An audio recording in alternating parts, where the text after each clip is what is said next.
Hi there, welcome once again to Pitchside. Today we have pitched camp in Shorongi, which is definitely the home base or the training base of APR Football Club. As you can see behind me is the training base, but specifically the football pitch where APR trains from. Today we want to understand the genesis of APR, where it all begins from, why the club is called APR anyway, and how far it has come to reach where it is today. I cannot do that alone. I'm going to be joined by a very, very good friend of mine and a colleague, a massive APR FC fan, Athan Tashobya.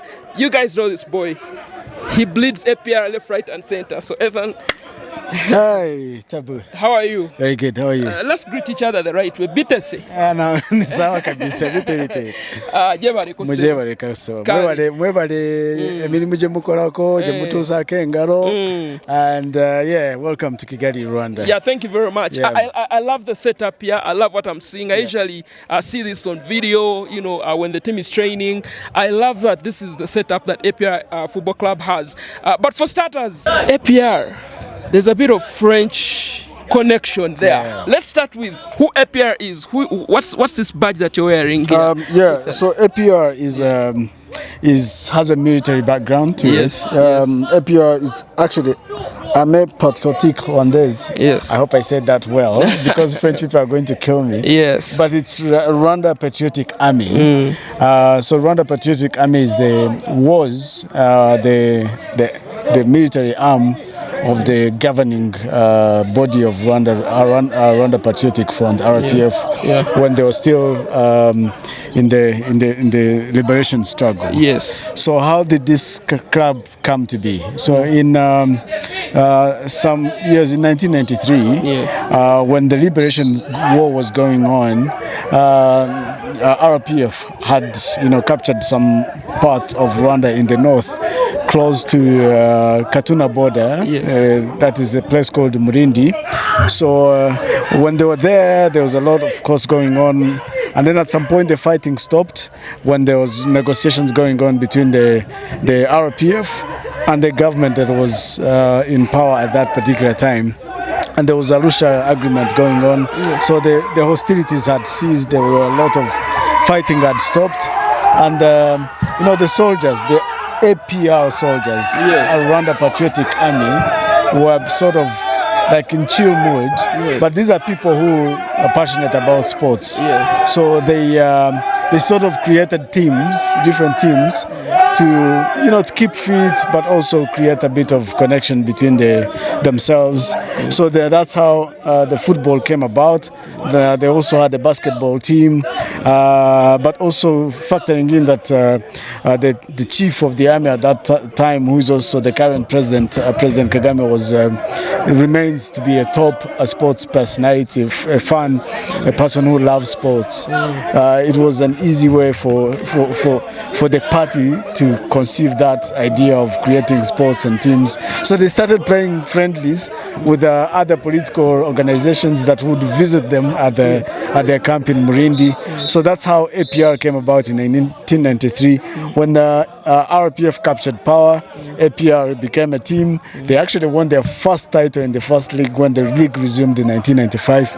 And since then they have won 22 league titles, and they're on their way to win the 23rd title in about 31 years. So you can imagine how... That's incredible. Yeah. And I also need to add that His Excellency Paul Kagame is a huge sports club Villa fan. Absolutely. I'm also a Villa fan. I don't know how it works, but let me tell you, and I will tell you, my background with Villa goes back to, I lived in Zambia when I was still in Kampala, and they had the training pitch down just opposite the railway quarters, the Villa Park. Yeah, you talk about the history and how the club was formed. Maybe for the viewers out there who need to know, how much bonding and strength has APR created in the community in Rwanda as a whole? What impact has it had, considering the background of Rwanda when the club was formed? So In a very few words, APR represents the rebirth of sports in Rwanda after the genocide against the Tutsi in Rwanda, and they've done so great to not only promote the competition that we're seeing, but they have represented a huge amount of the rebirth of sports as well, but also the competitiveness that we see in Rwandan sports. So that's what APR represents. But also, it's not just football, to be honest with you. Currently, APR Basketball Club has won 2 league titles back to back, and at the top, they have the majority of the league titles in basketball, and they're representing Rwanda in BAL. When it comes to athletics, it is APR athletes who are shining and representing the country, either in Olympics or any other African competitions. When it comes to handball, it's APR and police that are dominating the league. So it's APR that has been the heart and soul of Rwandan sports sector for a very long time. For a very long time, and you have to give it credit to the Rwanda's Ministry of Defense for investing heavily in sports and providing a facility like this one just for training. Fans love what would be a team that is performing, a team that is consistent, but a team that nurtures talent, and that's something that easily compels fans to certain teams. But also, you cannot undermine the history and the context of what this country, rather APR itself, means to the country in terms of not just liberating the country, but also what this force and this party has gone on to do in terms of rebuilding a nation, not just economically in terms of infrastructure, but also looking into sectors that would, in 30 years, most people would have looked at and be like, okay, at a later date. And that is sports. They have really, I think Rwanda has done huge amount of investment in sports, and they are doing a lot in also promoting the human capital in sports, and that is providing facilities and in amenities like this one to allow talents to thrive and grow. Okay, where we are standing now is the training complex of APR, and what we see so far is a football pitch. Maybe just to break down for people out there to understand, for a club that has won 22 titles and more than 10 domestic cups and trying to break the ice to play on the continent, what are the plans of this setup that we have, and maybe just how huge, if you just break down and explain to us what is going to happen here maybe in a few years from now? First of all, this is it's not very old. It's a new facility, probably about maybe 5 years old or so. But it's just seated. This is a training facility alone. It goes as far as the fence over there. But behind that, there's a school right there. But behind that, there's a team hostel. When they're camping, maybe 2 days before the march, that's where they're staying. They leave their apartments and their homes and come stay here and train, and they focus on the game. So probably this is about, with all these combined, I'm told they're about 5 acres. But the plan is to expand this and make it a whole APR sports complex, probably sitting on about 20 or 30 acres of land.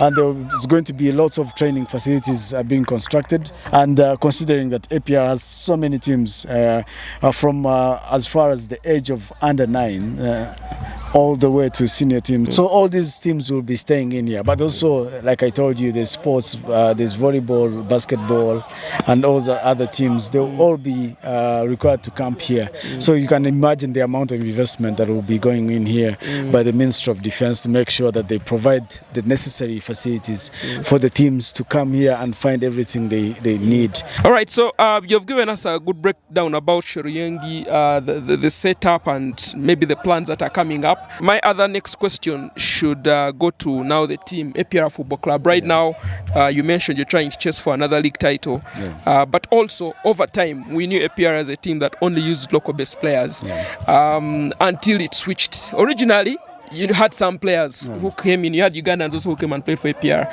Then that stopped. Then you had local-based players. Then you went back to bring in foreign-based players. Run us through that breakdown. Why did it stop, and then why did it bounce back? APR has always fed the national team. Yes, has been the key dominant. While other teams have struggled, APR has fed the national team. And I think there's a point where the national team wasn't performing well. And it looked to be like APR wasn't having so many nationals on the first 11. So I had to revise their policy and give chance to local players to thrive in the team themselves and then feed into the national team. But there was a need to attract top African talent to Rwandan clubs. So in 2012, the policy of using foreign players stopped, but until I think this is, if I'm not mistaken, this is the second season that APR has gone back into, reintegrating foreign nationals into the team itself. So that's why we see players like from Uganda. I think the first player who came in was Rwanda, the engineer. Yes. He has done incredibly well. He's such a good leader, and then we see Omedi coming in, as well as Hakim Kiwanuka coming in, and they've been doing incredibly well. Hakim and Omedi came into the second half of the season this season, and they've scored a good amount of goals considered the number of games they played. So that's the plan, to take this club to the African face where it belonged before the policy changed. As someone who's been part of the club for a while now, what is your comment about Ugandan players? What do you pick out from them? What do they offer? What do they bring different on the table? Two things everyone will tell you. One is work ethic. Second is discipline. They're workhorses, man. If you look at what Omedi is doing on the field, if you look at the discipline that Tadeo brings on the field and the leadership that he brings on the field, but also the fact that Rwanda is close to home, and that plays an advantage. There's no issues of homesickness and all that, because this feels like home, away from home, but also putting up the advantage that you have good facilities here, and anything that a player wants to thrive. Good facilities and a good paycheck. A good paycheck. A better. Ethan, be honest. Be honest. But yeah, they're doing great, considering the history. Man, we go back to the history of all the Ugandan players who have played here in Rwanda, specifically in APR. Almansi Kadogo, Hassan Mubiru, Kaizi, Philip Sozi. These guys were giants. So the Ugandan players here, they feel at home, and it's just across the border, and they are appreciated, they are loved. I have to be very honest, I've covered derbies on the African continent. I've also covered APR and Rayon Sport at some point in the Sekafa Kagame Cup.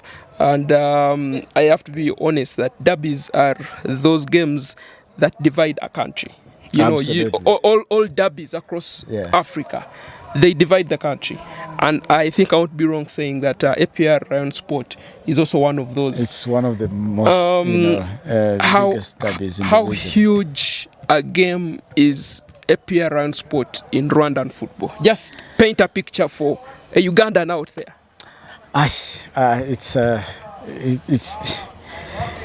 a pure definition of football. It literally divides the country in such a sense of sports and football. But I can only tell you that you need to watch it. It's a massive game. To the fans, how much do they relate to the derby? What's the excitement like in the fans, especially from the APR side? Let me put it into context. Yes. The previous one, the one that Rayon Sport hosted, tickets ran out of the market 2 days before the derby. Ooh. And that's a 45,000 seater Amahoro Stadium. I think that should tell you how much a huge game this is. Imagine a ticket of going as far as $30 VIP, and then there's also a ticket that goes as far as $1,000. That's huge. That's huge. Yeah. So it's a huge game. It's a massive game. But as APR, how have you been able to connect with your fans?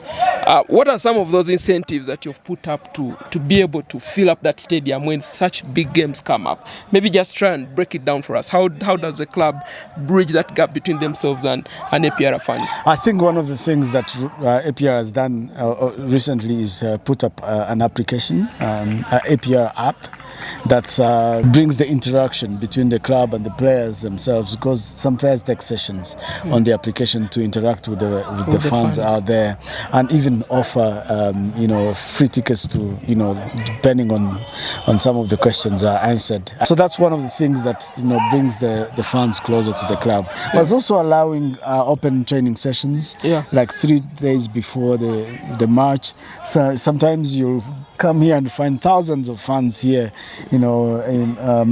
watching training session and interacting with players as well. But also whenever the match is done, fans tend to stick behind and players stay behind and have a bit of chat here and there. And also there's some other events that are hosted, let's say celebrating trophies and all that. So those are some of the things that continue to attract, bring players, and fans closer to each other, but also bring that kind of chemistry between the fans and the players, and continue to grow the fan base. It's been a very, very revealing and exciting chat with Athan Tashobya, a very, very, very huge APR fan, but also someone who is involved with the club in one or another here at Shorungi. Yeah, so keep it pitchside. Hi guys, this is Denis Omedi, pitchside. We are again here at the camp where we stay as APR. We're just from training. Let me take you around and you see how the facility is. Okay. Thank you. Thank you, sir. So where do we start from? It's always a routine that after every training session, we always come for ice bath, and immediately after ice bath, guys are always here playing pool. Others are here for massage. My brother Akim Chivanoka is in for massage. You can see how he's enjoying with our lovely doctor. From the pool table, let's continue to our dining room, where we always have our meals from immediately after the training session. You want to say something? No, I'm okay. I'm okay. Let's tell you first. Oblam. Endo iga kati nkulaba just emyaka angebiri wona agirira boteni genda boyizo Luganda n'Ekinyarwanda. But can you speak some Kinyarwanda? Some Kinyarwanda. Bite. Nibizi amakuru. It's always fun. Yeah, it's everything is here, varieties of drinks from the cafeteria. Welcome to our state-of-the-art gym, where everything is made for everyone to be in good shape. Yes, guys, this is part of my routine. You see, as a player, you need to be physically fit and ready for each and every single time. And for me, it gives me extra energy. I face an opponent without any fear. Down here, this side, this is where everything is laid. So, yeah, weights of different sizes. But for me, every day, I always make sure I work on my core, I work on the upper body, and I make sure I am always in good shape in each and every single day. In every gym session, for me personally, this is always my best, where you always see those powerful shots coming from. This is what gives me power. This is what gives me all the strength. Yes, from the gym, guys, this is where all the players stay, fully furnished rooms. This is a fully furnished facility that nothing is really missing from it. And I really want to thank you so much, and I want to say, please stay tuned on Pitchside.